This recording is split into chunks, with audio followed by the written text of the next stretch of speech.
Praise the lord.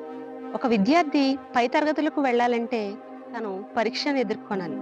ఒక బంగారము మంచి రూపాన్ని సంతరించుకోవాలంటే అది అగ్ని కొలిమిలో మంచి ఆకృతిని సంపాదించుకోవాలి. అలానే ఒక క్రైస్తవుడు దేవునిలో యథార్థపరుడుగా, దేవునియందు భయభక్తులు కలిగిన వాడిగా ఎదగాలి అంటే కనుక అతని జీవితంలో అనేక రకమైనటువంటి శోధనలను అతను ఎదుర్కోవాల్సి వస్తుంది.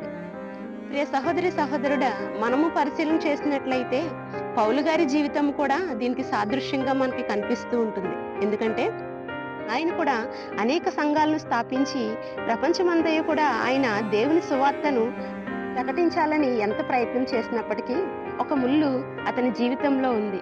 దానిని బట్టి అతను చింతించి దేవుణ్ణి అడిగినప్పుడు ఆయన తెలియచేసిన మాట ఏంటంటే 2 కొరింథీయులకు రాసిన పత్రిక 12వ అధ్యాయము 9వ వచనం చూసినట్లయితే, నా కృప నీకు చాలు. ఈ సహోదరి, దీన్ని బట్టి మనం పరిశీలన ఏం చేయాలి అంటే, కేవలం ఆయన కృప మన జీవితంలో ఉంటే కనుక ప్రతి విధమైనటువంటి శోధనలు కానీ, ఇబ్బందులను కానీ, శ్రమలను కానీ మేము జయించగలుగుతాం. అప్పుడే మన జీవితము ఆశీర్వాదకరంగా ఉంటుంది.